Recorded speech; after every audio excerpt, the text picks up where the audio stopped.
ഇന്ത്യയെ സംരക്ഷിക്കാൻ തീവ്രവാദം സ്വീകരിച്ച ഒരു മനുഷ്യനെക്കുറിച്ച് കേട്ടിട്ടുണ്ടോ? Iftikhar Bhatt, major Mike, code Tango, Chintu Chacha തുടങ്ങിയ പേരുകളിൽ അറിയപ്പെട്ട മേജർ മോഹിത് ശർമ്മ. കാണാം ഒരു നാൾ ഒരിടത്തൊരിടത്ത്.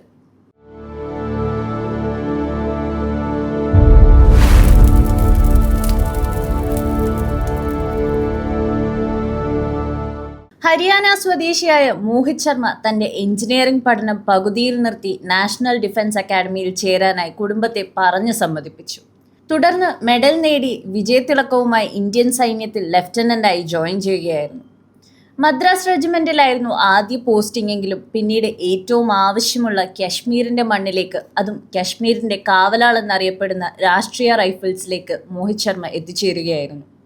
അവിടെ നിന്ന് അതികഠിനമായ പരിശീലനങ്ങൾ പൂർത്തിയാക്കി ഇന്ത്യൻ സൈന്യം അഗ്നിയിൽ സ്ഫുടം ചെയ്തെടുക്കുന്ന പാരാ സ്പെഷ്യൽ ഫോഴ്സിലേക്ക് മിന്നുന്ന താരമായി മോഹിത് ശർമ്മ എത്തി.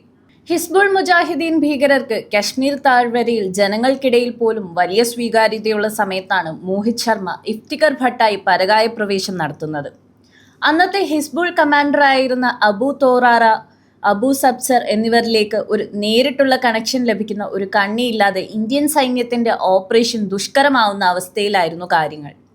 തിരിച്ചു വരാൻ വളരെ കുറഞ്ഞ സാധ്യതയുള്ള ഒരു മിഷൻ, സൂയിസൈഡ് മിഷനിലെ ആ ദൗത്യം ഏറ്റെടുക്കാൻ ഇഫ്തിഖർ ഭട്ടായി മാറാൻ മോഹിത് സ്വയം മുന്നോട്ട് വന്നു. ഇഫ്തിഖർ ഭട്ടായി മാറാനുള്ള തയ്യാറെടുപ്പുകളുടെ ആദ്യഘട്ടമെന്നോണം മോഹിത് ശർമ്മ താടിയും മുടിയും നീട്ടി നിസ്കാരവും മതവും മതഗ്രന്ഥവും പഠിച്ചു. തീവ്ര ഇസ്ലാമിൻ്റെ ഫണ്ടമെൻ്റൽ കാര്യങ്ങളും വഹാബിസവും പഠിച്ചു. പിന്നീട് വേണ്ടത് വിശ്വാസയോഗ്യമായ ഒരു കഥയായിരുന്നു. അങ്ങനെ സൈന്യത്തിനെതിരെ കല്ലേറിലേർപ്പെട്ട ഒരു കശ്മീരി യുവാവിന് നേരെ സൈന്യം വെടിവെച്ചപ്പോൾ കൊല്ലപ്പെട്ട ഒരാളുടെ സഹോദരനായി ഇന്ത്യൻ സൈന്യത്തിനെതിരെ പകരം വീട്ടാൻ ഇറങ്ങിത്തിരിച്ച ഫിദായിൻ്റെ കഥ തയ്യാറായി. പക്ഷെ മോഹിത് പറഞ്ഞ കഥ അബൂ തോറാറയും സഹോദരനും പൂർണ്ണമായി വിശ്വസിച്ചില്ല. മോഹിത്തിനെ ഹിസ്ബുള്ളിന്റെ ഭാഗമാക്കി വെച്ചുകൊണ്ട് തന്നെ അവർ മോഹിത് പറഞ്ഞ കശ്മീരിലെ അവൻ്റെ വേരുകൾ തേടിപ്പോയി. അവൻ പറഞ്ഞ പേരുകൾ, സ്ഥലം, സമയം എല്ലാം, തിരക്കഥയിൽ പറഞ്ഞ ഓരോ പേരുകളും, കല്ലേറിൽ കൊല്ലപ്പെട്ട യുവാവും അവൻ്റെ കാണാതായ സഹോദരനും എല്ലാം സത്യമാണെന്ന് തെളിവ് സഹിതം അബുവിനും സംഘത്തിനും മനസ്സിലായി. ഇന്ത്യൻ സൈന്യത്തിന്റെ തിരക്കഥയ്ക്ക് അത്രയ്ക്ക് കെട്ടുറപ്പുണ്ടായിരുന്നുവെന്ന് ചുരുക്കം.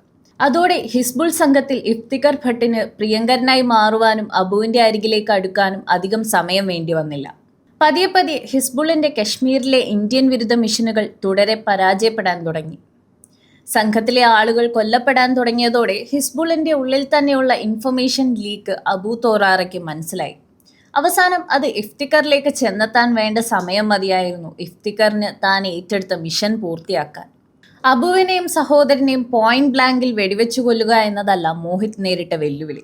അതിനുശേഷം അവിടെ നിന്ന് രക്ഷപ്പെടുക എന്നതായിരുന്നു. ഒരു പാരാ കമാൻഡോയുടെ പരിശീലനം പൂർത്തിയാക്കിയ മോഹിത്തിന് ആദ്യം കണ്ടെത്തേണ്ട എക്സിറ്റ് റൂട്ട്, പ്ലാൻ ബി എന്നിവ അത്രയ്ക്ക് കണിശത ഉണ്ടായിരുന്നില്ല. മോഹിത് ആ ജിഹാദി ഭീകരരെ ഇല്ലാതാക്കിയ ശേഷം ഒരു പോറൽ പോലും ഏൽക്കാതെ തിരികെ എത്തി. പാരാ SF-1 യൂണിറ്റ് ഇഫ്തിഖർ എന്ന അവരുടെ മേജർ മൗലാനയെ സ്വീകരിച്ചു. രാജ്യവും അദ്ദേഹത്തെ സേനാ മെഡൽ നൽകി ആദരിച്ചു. മേജർ വിക്രം ബത്രയുടെ കാർഗിൽ പഞ്ച് ലൈൻ പോലെ മേജർ മോഹിത്തിന്റെ എന്നെ കൊല്ലാൻ പറ്റിയേക്കും പക്ഷേ എന്നെ പിടികൂടാൻ സാധിക്കില്ല എന്ന പഞ്ച് ലൈനും അങ്ങനെ ഹിറ്റായി. അതിനുശേഷമാണ് മോഹിത്തിന്റെ അവസാന മിഷൻ എത്തുന്നത്.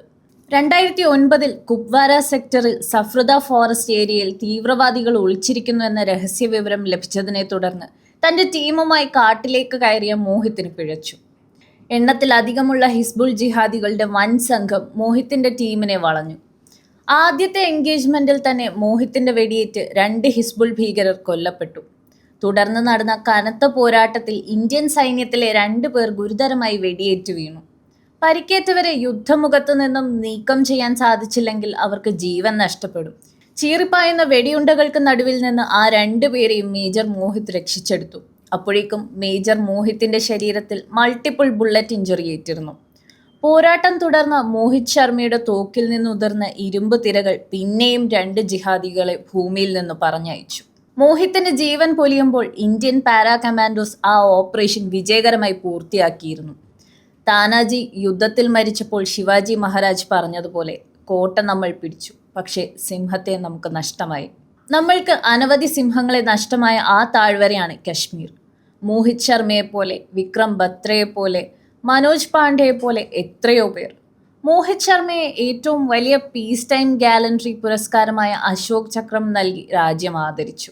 അദ്ദേഹത്തിന്റെ പത്നി മേജർ റിഷിമ ശർമ്മ 2010 രാഷ്ട്രപതിയുടെ കയ്യിൽ നിന്നും മേജർ മോഹിത് ശർമ്മയുടെ മരണാനന്തര ബഹുമതിയായ അശോക ചക്രം ഏറ്റുവാങ്ങി.